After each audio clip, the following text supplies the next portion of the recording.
Hey everybody, really quick before we start today's episode, I wanted to let you know the very first Otherworld merch is now for sale at otherworldpod.com. We have hoodies, t-shirts, a tote bag, and a hat that I'm actually wearing right now as we speak. If you want to go check it out, it's otherworldpod.com, and let's go ahead and start today's episode. Welcome to Otherworld. I'm your host, Jack Wagner. Today's episode is going to feature two stories, and I'm going to be getting into territory that I'm normally very hesitant to feature. Stories from when people were little kids. Now, like I said, I typically avoid stories that happen to a person when they were really young, and that's for a lot of reasons. I think if you've ever talked to a little kid for more than 10 seconds, you know why. They aren't exactly reliable narrators. But occasionally, I'll hear something that happened to a person as a kid that really stands out. And in fact, there are a lot of people who think that kids are more open to and capable of experiencing things that adults can't. And I think most parents have at least one weird anecdote of their kid saying something a little eerie, or an imaginary friend that seems a little too real, or their kid talking about somebody standing in the corner and the description sounds a little too vivid to be them just making it up. There's a lot of that. So, today on Otherworld, I'm making an exception. I have two stories that involve childhood. And they're both nice stories. I think every once in a while, we need to break from the scary stuff on this podcast. Because after all, if you believe there's bad stuff out there that we don't understand, surely there must also be good. And in my opinion, there's a lot more of the good than there is the bad. So let's get started. This is episode 12. The title is Caretakers, and you're listening to Otherworld. Hello?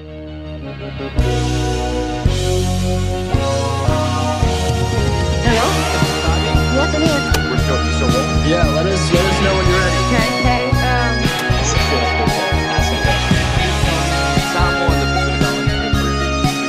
This is a story about...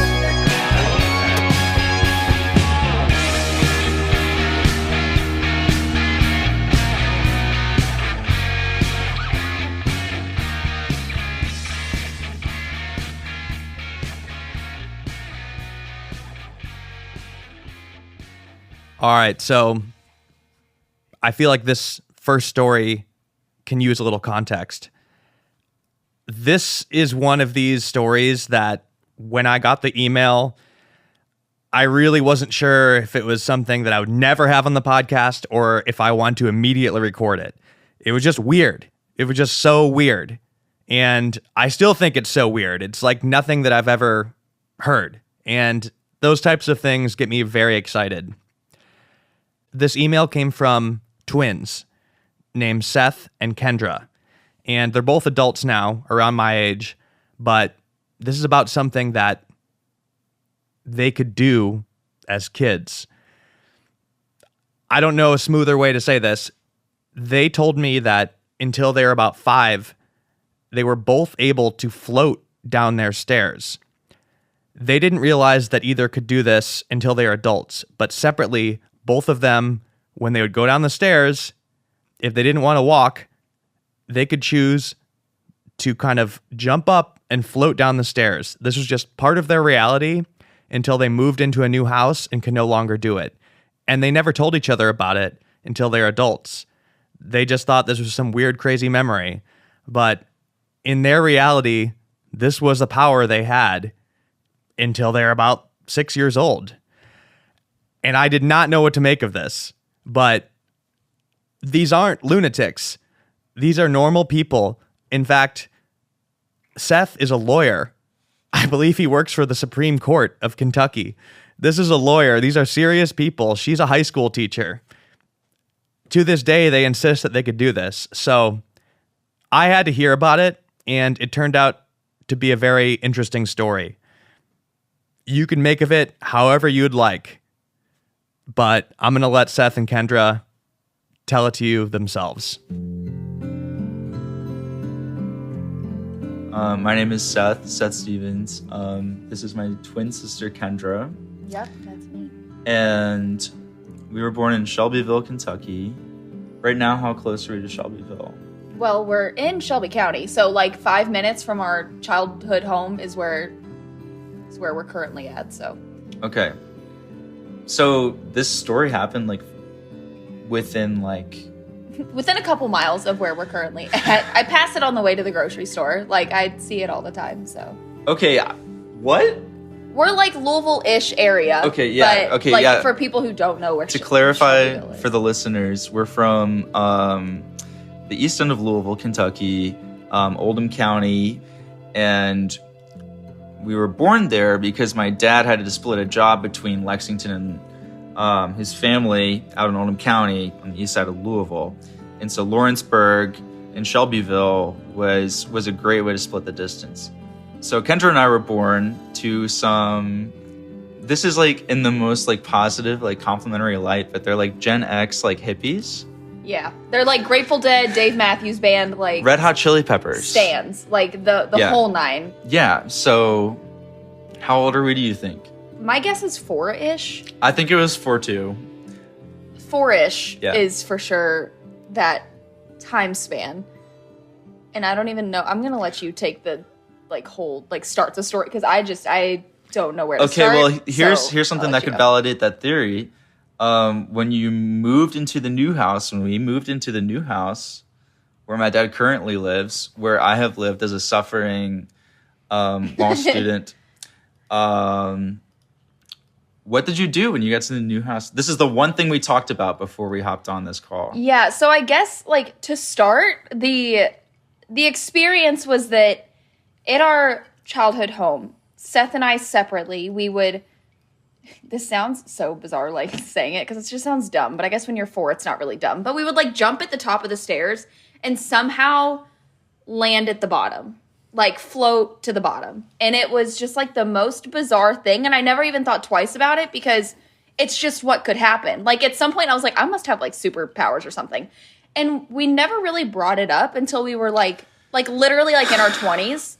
And when we both discovered that we both experienced it, because like I thought I was crazy. Because then we got to our new house, which is what he was just talking about. And I get to our new house and I like jump at the top of our staircase. I'm like, cool, my superpowers, right? And it didn't work. And I was like, this isn't right because I could do this a year ago, like at my old house all the time. It was bizarre. Wait. You're saying that when you were kids in one house, an accepted part of your reality is that you could jump from the top of the stairs and float down to the bottom slowly? Yes. Like, can you? It was kind of like you were like just picked up and then just like moved. Like someone else was walking me down the stairs, but my feet never touched the stairs. But was would like you the do this often? Would you like? feeling. Was it like Well, something fun? our rooms were upstairs, so like every time we went downstairs, that's how I went downstairs. That's how you went down the stairs. Is you would like how? I don't know. I like seriously can't even process. Because as a kid, you just think it's some cool thing you can do, I guess, because you don't know what other people do at their homes. Like, I was 4. I wasn't going to friends' houses. But then, like, it wasn't every time. But if I was like, oh, I want to float today, which, again, sounds really odd, but it's like I would just jump. And sometimes it would take a couple times. But then I would just, like, it was like this floating feeling down the stairs. How fast would you move? Like, not very. like at the normal pace of stair stepping, if that makes sense. Like, it wasn't like I was, like, jumping and, like, zooming down. Like, it was just like you were being, like, carried almost. Seth, you did this too separately? This story I have not even talked about that often. I've really only mentioned it in passing. And now that Kendra is describing it, I don't really remember like being like held like a baby taken down the stairs. We didn't know that each other could do it until, like, literally a couple years ago.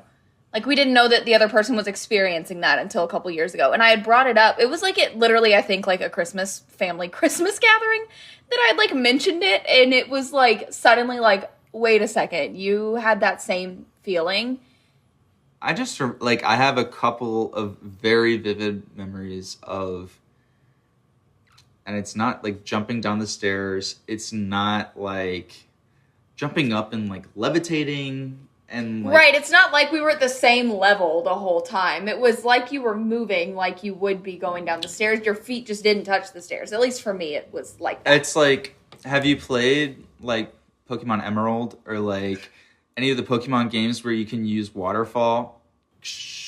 And like this Pokemon just like carries you right up. I don't have that same visual, but Very specific reference. I'm sorry. I was like, I'm I got nothing on that one. I'm so but deep. Would you just jump up, but you wouldn't jump down the stairs? Like, it wasn't like a trust fall. Right, because I'm It's sure like a floating. if Kendrick- that would have happened, I would have just gone tumbling down the stairs at the new place. And that never happened. So it was just a straight up. I like it just, yeah. Like that's You're just what it going down. was. Like Yeah, I can't, yeah. and that's, again, it wasn't the every single time going down the stairs, but it was like, if I was just like, nobody else was around, I was like, okay, here I go. Like, whatever. It was very gentle, I think is a good way to, like, put the feeling. Yeah. It was never aggressive. For me, it was like, again, it was like that. It was like being like cared for. Like there was like a feeling with it too of just like, I can just put my trust in this and like I will be, taken down. My memory is that I'm not sure if I can get down the stairs. And kind of the nature of my sister and I is my sister is the headstrong, affirmative, like type A, well-organized person. And Thanks. I can, yeah, no, you're like wonderful. I can be organized, but I'm more go with the flow, more laid back. And so I don't know if I was like afraid of going down the stairs or what, but I remember going down the stairs as like, I can't get down. And so I'm up there. I don't usually go up the stairs either because I'm living on the normal floor, the base floor. In this room that's pretty close to my parents' room. So I would go up there if there was like a toy up there or like Kendra and I were playing something or there was a babysitter over and we were doing like fashion show. So yeah, there were more irregular events, but I would like find myself up there. And my memory is that like, I didn't know how to go downstairs. And like I needed help going downstairs. And then like I would be delivered to the bottom of the stairs safely. And like when it was happening, I was like I had full trust that I was going to be taken care of and everything was going to be okay. I would get to the bottom of the stairs and I could, keep playing or whatever it was. You played this, but then you moved to a new house and like, Right. this didn't work anymore. Yeah, like it was in the house that we had moved to was the house that we ended up being in for the majority of our upbringing. In those first like 2-ish years, I was like, why is this not working anymore? And eventually I just like gave up on it because it didn't matter anymore. I was like, it's not going to work. But there was like never that experience ever again after we moved out of our childhood home. What did you guys do with this memory until you talked about it? I kept it to myself. For one, it was just one of those things where it was like, well, it never happened again. So maybe it was just something that I could do as a kid and now I can't anymore. Like for some reason, logically in my brain, that made sense for a while. And then I just kind of like pushed it back to the back of my brain for a long time. And then I guess we got onto the topic of paranormal things. And then that's when I like thought about it again. It was some sort of family event. And I don't know which one of us brought it up first, but it was like this moment of like, no way. Like, is this actually something you experienced also? Because then suddenly it was very real. I don't know. It was like a thing that I had brought up in like when it's like 1 a.m. at a sleepover. It wasn't taken that seriously. And like, I don't know. I don't even know if I was taking that seriously. And at a point in high school, I became like, atheist, and then I'm like taking college classes where it's like, well, memory is really, fallible, and et cetera, et cetera. And I'm like, maybe this was just a trick of memory. And then we talked about it. And still right now, I'm still processing that you've had these experiences. Like, It's wild to me. It's like a cognitive dissonance for me to even think about. And the only time we've talked about it is with our family around, so it never got into like that deep of a conversation. Like, I'm still learning things about it and how he experienced it right now as well. Like, it was a very, I don't want to say like quick conversation because it's a weird thing to just like talk about for 30 seconds and then like leave off of. But it was a very broad thing that like everybody else suddenly had input on. So it turned into more of like a family conversation as opposed to just us two like kind of like hashing it out about what the heck we think happened. Or what theories we have on who it could have been. Because the only person we do have is. Yeah, I don't have a visual. The only thing I have is the picture of him. But the picture of him like resonates with me very deeply. Okay. This is where Seth and Kendra's story takes a bit of a turn. They are convinced that they were carried down the stairs by the spirit of a gay man named Jeff, who was best friends with their mom before they were born. He was a competitive hairstylist in Kentucky, and tragically, he died of AIDS shortly before these two were born. I don't know what to make of this entire thing, but I have to say that I do like Jeff. I like the idea of Jeff, and there's just something about him and the way they talk about him. I can't imagine it was an easy life being a gay man at that time in Kentucky, of all places, and especially during the AIDS epidemic. I just like the idea of Jeff being a part of this story. And they're going to reference these later, but I've seen pictures of him, and I do have to say he has absolutely perfect hair. It's truly impressive, this hair. He's a very handsome man, and he looks super nice. I can't help it. I like this aspect of the story. So let's go back in. I'm going to let them take it from here. So my mom was always into cosmetology. She did cosmetology school, the whole nine, and she like did hair modeling shows for this guy named Jeff. He would do his hairstyles, he would color her hair, do the updos, all the things, and she would do the hair modeling shows for him. Jeff was gay, and Jeff was the best, and he was unfortunately diagnosed with AIDS, like, pretty young, I think in his, like, 40s or early 50s, while he was my mom's, like, mentor, essentially. And unfortunately, he had passed, and it was right around the time that we were born. I don't know what year, mostly because we never actually knew him. Like, I don't have any memories of, like, actually meeting him and knowing him.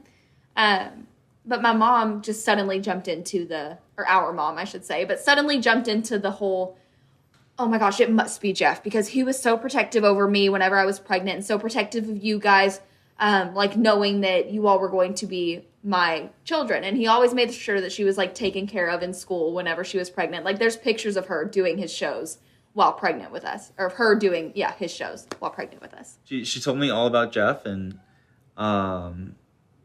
how they would do like these shows where they were winning awards, and our dad was like cheering them on, and it was like a modeling show but for hair. Like it was like a runway but hair, basically, is the whole ordeal. And then she would end up, when she was like super pregnant, was like sitting in chairs instead and showing off modeling the hairstyles. Very like comforting, and wanted her to just be as safe and like healthy as possible at all times so that everything would be okay with us as well.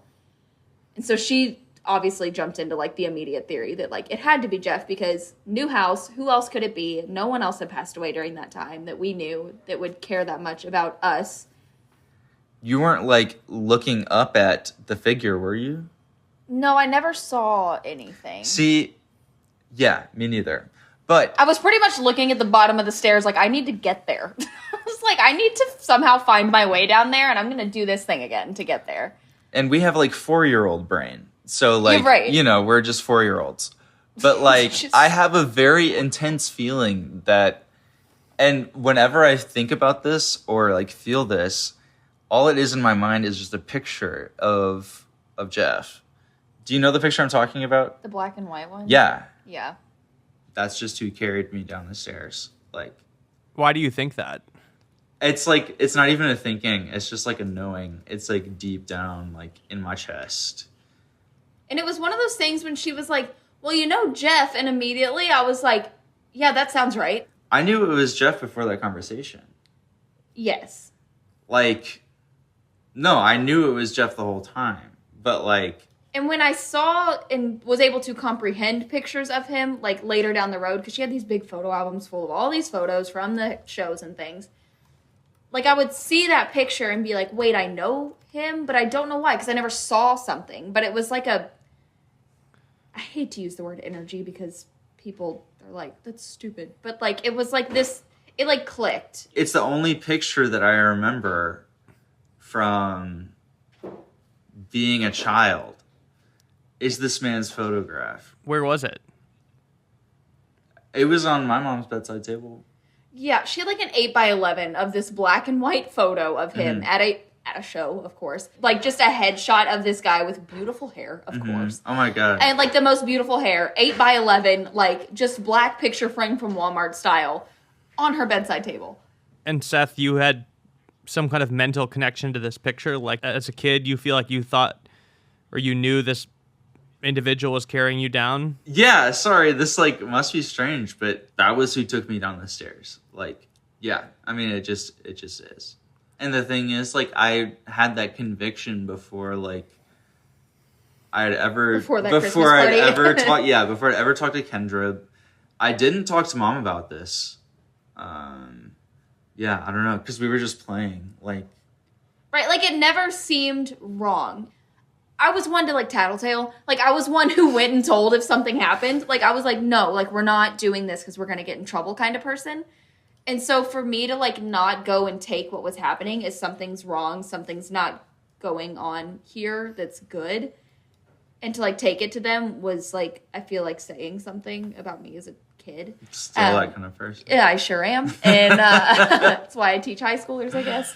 I'm not even sure how we would close this one off, but I'm going to ask you guys, for all the people that are listening to this, that are just thinking right now, like, okay, these are two 4-year-olds that imagined something and are now like convincing each other that it was real.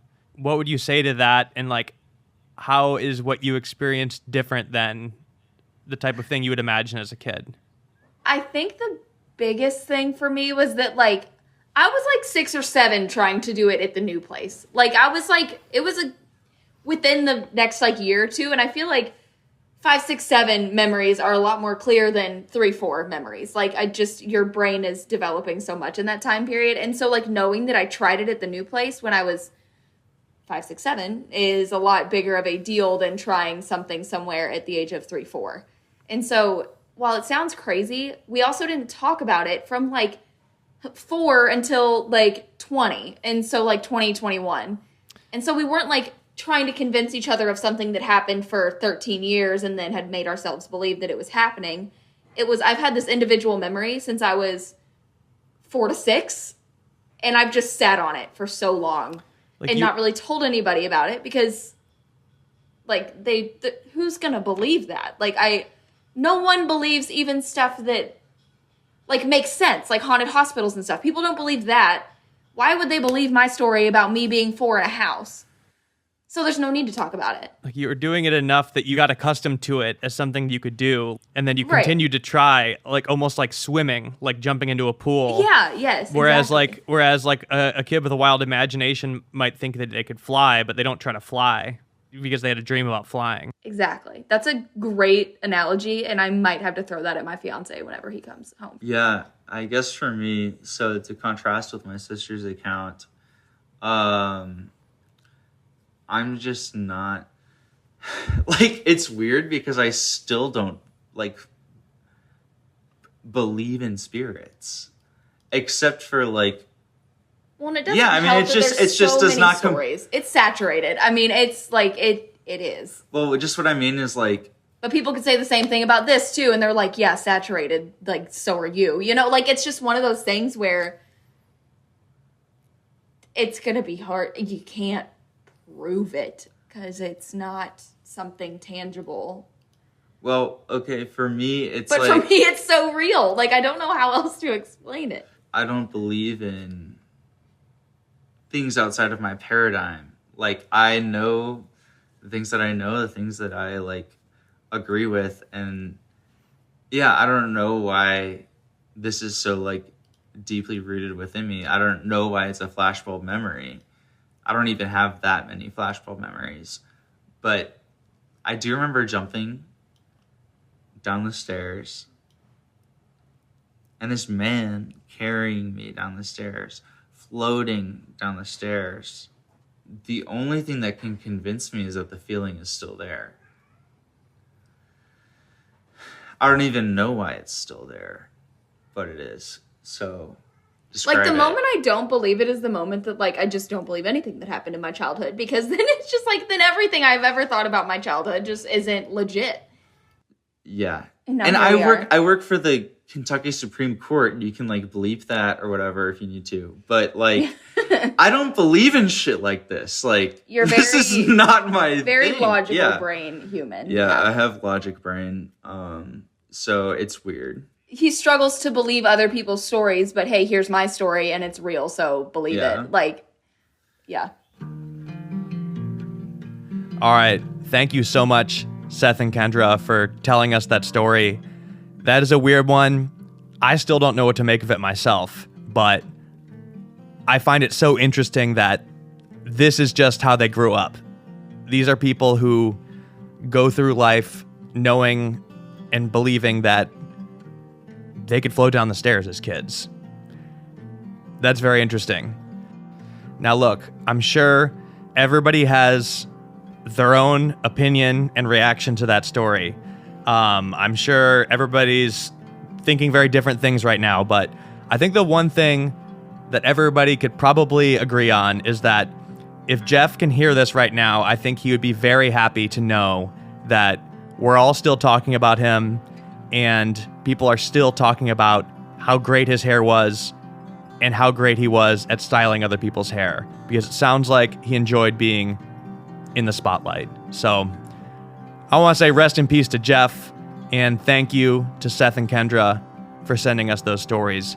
They did send me a couple pictures, and I'm going to put it on the Otherworld Instagram. Okay, that brings us to the second story in this episode. This comes from a person named Ray, and it's a very sweet story. It's one that resonates with me a lot. When Ray was a little kid, they were raised quite a bit by their grandparents, and I was as well. I spent a lot of time at my grandparents' house when I was a really little kid, and there's not much I remember from being a kid, but I will say that there are some memories that stick out in photographic detail to me. Photographic detail, and a lot of them take place with my grandparents when I was very, very young. It's strange how that works. I can't remember what I had for lunch a couple days ago. I can't remember what I did on my 8th birthday, but there are some moments with my grandparents when I was a really little kid that I could remember in perfect detail. Sometimes just a random morning. For me, my grandpa would wake me up at 5 a.m. for some reason and take me to McDonald's, where him and his friends would chew tobacco and drink coffee. And I would sit there as a little kid and watch them, and I remember those in vivid detail.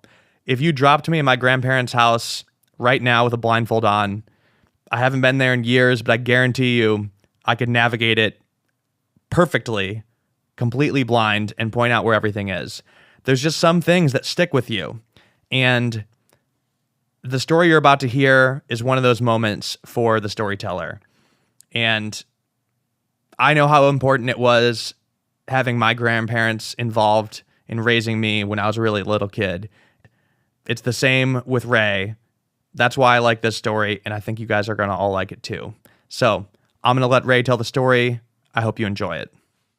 So I grew up in this suburb called Cheektowaga outside of Buffalo. My parents were medical workers. My dad was a paramedic and a helivac paramedic, and my mother was a respiratory therapist at the Children's Hospital. And when I was born, well into like my early childhood, they had really conflicting schedules. Like they would get pulled nights and days, and it was kind of hard for them to be around consistently to like, raise like a baby. So I spent a lot of time with my mom's mom, my Grammy, and my Grammy lived like maybe 10 minutes away from our house in like this little seniors only trailer park. And my Grammy and my papa lived together. My papa's name was Bill, and I would stay at their house for a few days at a time. I had my own room there. My papa taught me a lot of like arts and crafts stuff. Like we spent a lot of time together. I have a lot of really fond memories of him too. It's like I'm very lucky that he passed away not, super young. So I remember when he started to like not show up as much, and eventually, I didn't know this at the time, but he ended up in like a hospice care, and I visited him a few times there. But I went for about like a few months with him just not being around. And then I remember this time one night, I woke up normally. I always like woke up throughout the night, and I walked down the hallway in my house, and at the end of the hallway is this chair, and I saw the back of what looked like my papa's head peeking out from over the chair. And it's like, I don't know what time it is. I'm like 6. I didn't look at the time, but I went around, and there he was sitting in the chair, big smile on his face and his thick, like, corked aviator, like, glasses he had to wear. And he patted the seat next to him, and I wiggled up, and he was there, like, firm. Like, I was in my papa's lap. I was touching him, he had his arm around me. My papa just starts talking to me, and he's telling me that everything's going to be okay, and that things, are going to feel a little weird, but then, I'll be okay, I'll be watched over. And he used a lot of wills and we's, so. And then I remember looking up in the corner of the room where the couch kind of was set up, and there were these 2 guys there, and I had never seen them before. I've met some of my Grammy and my papa's friends up until that point. I don't have strong memories of them, but I remember looking at these guys and knowing that, like, they seemed familiar, but not familiar enough to remember. They were both about the same height. They looked a little shorter than my papa. I think my papa was closer to, like, 6 foot, and they seemed closer to, like, like a few inches shorter sitting down. And one of the men had, like, this familiar face shape. It's, like, rounder with, like, a big nose, dark brown, small eyes, and, like, slicked back, like, black hair. And he seemed, younger, like, in his 50s maybe. And then the man next to him had, like, gray hair, kind of curled at the top. He was a little heavier set, a little tanner than the guy next to him. He was just, like, wearing, like, I don't know, they were both dressed like my grandpa. They were both, like, in, I think, like, button-downs and just slacks. Like, they looked like every old man I ever met at a nursing home or at my Grammy's, like, bingo nights. And I saw these guys, and I knew I registered they were there. And, like, thinking back, it's really weird. I didn't have, like, a knee-jerk reaction. I think I was a little thrown off, but I wasn't scared. Like, I talk about this. Like, I told my sister about this, and she asked me, like, why didn't I tell Mom? Why didn't I tell Dad? Like, why didn't I say anything? And I was like, I don't know. Like, it felt normal. It felt familiar. I felt, like, safe. I didn't feel like I needed to question why they were there. And I truly can't explain, like, why. Because in any other circumstance, I'd be like, what is going on? Like, yeah. It's, like, weird to talk about, and it's, like, hard to describe. Just everything felt very still and, like, very direct, and, like, I was very focused on what my papa was saying, even though there were these 2 random men I have never met in, like, my living room. I, like, also remember seeing, like, they had, like, they had moved their hands at one point, and one of them had, like, a wedding band that I thought was weird because, like, my parents had gold ones and he had a silver one. And I used to play with my mom's jewelry a lot, and like she had a lot of gold jewelry, and I always liked my Grammy's silver wedding band. So I like remember picking that up too. So I'm just like looking at my papa who hasn't been in my house for a while, and I remember just like maybe through being tired as well, just felt like comfort and it felt nice, and I didn't really question anything. And then I remember he picked me up as he did when I would get sleepy in his lap, and he brought me to my bedroom and tucked me in, and he kind of patted my head before he left. And as he was leaving my room, I remember seeing the men in the hallway who were on the couch, and I just went to bed like normal. And I woke up the next day, and my mom called me into the kitchen, and she had to explain to me that my papa had passed away at the nursing home the night before in his sleep. She told us she figured it was coming and that he's in a better place. We're raised very Catholic, so I had an idea about heaven and hell, and she's like, Papa's up with the angels, or whatever you say to a 6-year-old when they start their grieving process. And I don't know why I didn't tell her that I had saw my papa the night before. It didn't feel like a dream. I had dreams at that. Like, I have memories of this man, and I have memories from being a kid and getting frightened. And I didn't feel frightened, and it felt very, very real. I think maybe I didn't want to make my mom or my Grammy sad because, like, their dad died. I just didn't say anything. And then nothing really happened with that until like a few years later. I'm probably like 9 or 10. I remember getting this project for school. We were reading a book about like a family on the prairie. I think the book series might have been called like Sarah Plain and Tall or something. But I remember it was like for reading and like social studies, they're like, you're gonna do like a historical part, and then you're gonna do like a genealogy part. So I went to my mom and my Grammy, and I was supposed to interview like both any grandparents that were alive. So I started asking them questions like, oh, and can you tell me about Papa? Like, Grammy, when did you and Papa meet? Mom's dad. And when I said mom's dad, they went, oh, yeah, I guess we haven't told you because he died, and then we kind of moved on. And I remember my mom being like, Papa isn't my father.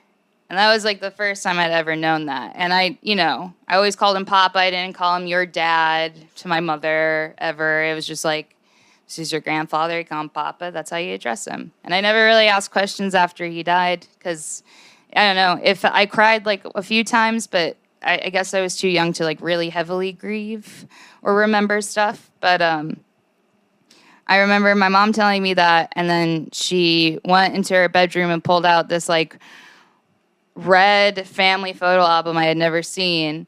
And she was like flipping through it, and it was all these black and white photos. And she was telling me, and my Grammy was pointing out people in our family in it. And then she gets to this one, and it's of my mom as a baby on the couch with her real dad, her biological dad, my grandfather Raymond.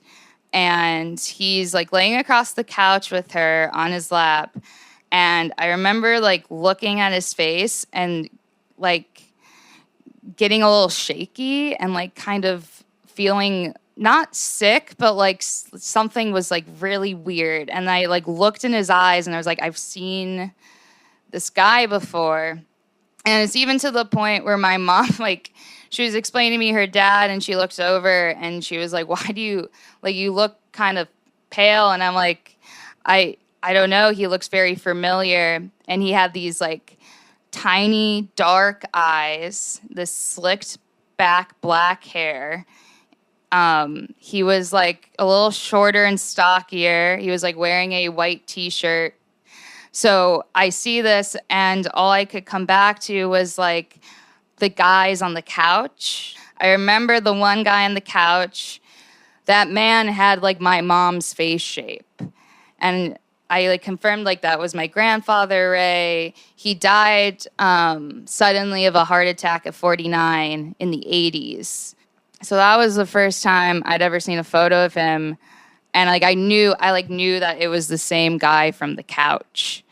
And then that started making me think, like, well, who's the other guy from the couch?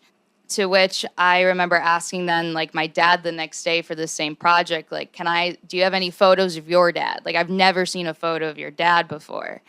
And my dad's dad died in the 90s after suffering from lymphoma for a really long time. So my dad never really talked about him and didn't have any photos of him around because it was really painful. He's like the oldest of 5 kids, so kind of kept that to himself. And he pulled out this photo from my grandfather's like final birthday with the family. I went hot and then cold, and I got like some goosebumps on the back of my neck. And I remember like getting a little weepy, like my eyes watered. Like even now I'm like, but yeah, I remember telling my mom in college, and she just looks at me and she's like, well, that's probably your guardian angels. Your grandfathers are probably all watching you, or some like church stuff that we say. I remember seeing the ring in the photo, and like I think that's what solidified it, because it was like the face, the knowing, the feeling, and I was like, I remember staring at that ring when my grandpa was talking to me. I think I just like fixated on the ring during the whole like ordeal. And my Grammy never wore her silver band, but eventually she showed it to me, and I actually wear it as my wedding band now. And when I got it, I like felt the same feeling I felt like when I saw those photographs. Just like something felt like eerily familiar, yet like something was like weirdly off, but not in a bad way. Just like I don't know, like the hairs stand up on the back of your neck and your stomach does a flip, and you know that like maybe something cosmically is going on. Growing up, I was never told that either of my grandfathers were dead.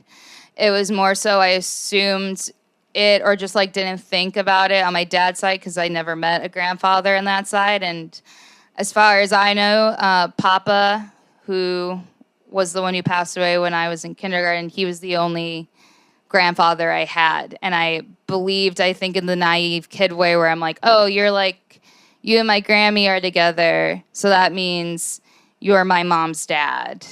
You know, like the little kid rationalization of it. So yeah, I had never seen a photo of those men before in my life. My parents don't really put photos up in the house. I think now I firmly believe that like if my papa was there that night, and I think that I saw some kind of like visitation of sorts. I don't know, like growing up in the church, I do believe that there is like a different plane, I guess, out there, whether it be like some kind of purgatory or heaven or astral plane.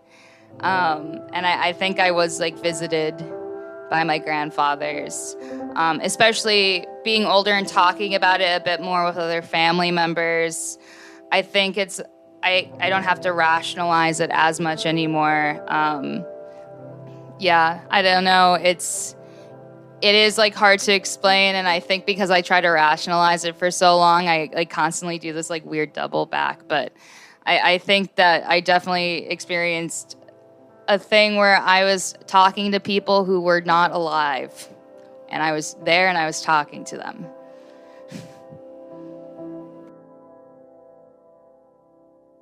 All right. I want to thank Ray for telling us that story.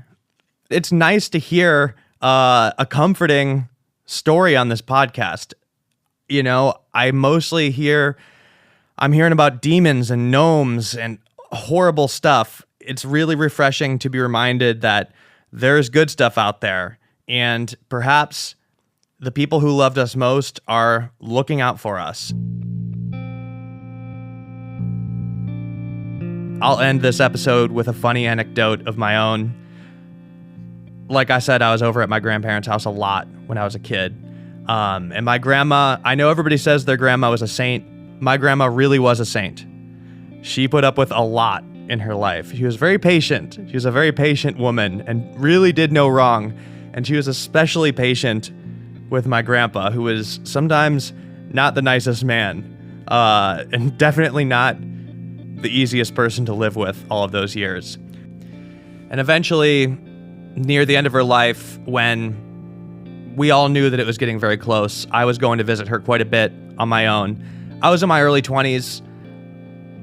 I don't really think I knew what you're supposed to say to a person that's almost about to die. But I'm glad I went to go visit her. But I was just kind of, I guess I was saying the stuff that I thought you're supposed to say, you know? And she was never much of a jokester her life. She was never one to like crack jokes or be funny. But near the end, like in the final days, she became really funny. And honestly, she became very morbid too, and was cracking a lot of very dark jokes. But one that sticks out that I'll always remember is that I said something to her along the lines of like, Grandma, don't worry. One day you and Grandpa will be reunited back together again. You know, just like the type of thing you're supposed to say. And before I could finish the sentence, she fully interrupted me and just said something along the lines of, I sure as hell hope not. I don't want to see him again. Like, she also said something like, Jackie, we're not going to the same place. He's not going to the same place as me. I don't remember if I was cracking up or if I was trying not to, but either way, if my grandparents are watching over me, and if she has any control over the matter, I'm pretty sure it's separate. I think they're going to be watching over separately, wherever they are. And with that, it brings us to the end of this episode of Otherworld. Thank you so much to Seth, Kendra, and Ray for telling us those stories. I hope you all enjoyed them. This has been episode 12. The title is Caretakers, and you've been listening to Otherworld. Otherworld is executive produced and hosted by myself, Jack Wagner. Our theme song is by Cobra Man. The soundtrack of this episode is by North Americans. This episode was edited by Matt Krautstrunk. Additional editing and engineering by Theo Schaefer. The artwork for our show is by Cul-de-sac Studios. Once again, this is an independent show, so please show us your support by subscribing, leaving a 5-star review, and telling your friends. Seriously, actually do that stuff, by the way. Please do it. If you want to follow us on social media, we're at OtherworldPod on Instagram and Twitter. Also, if you or somebody you know have experienced something paranormal, supernatural, or unexplained, you could send us your story at stories@otherworldpod.com.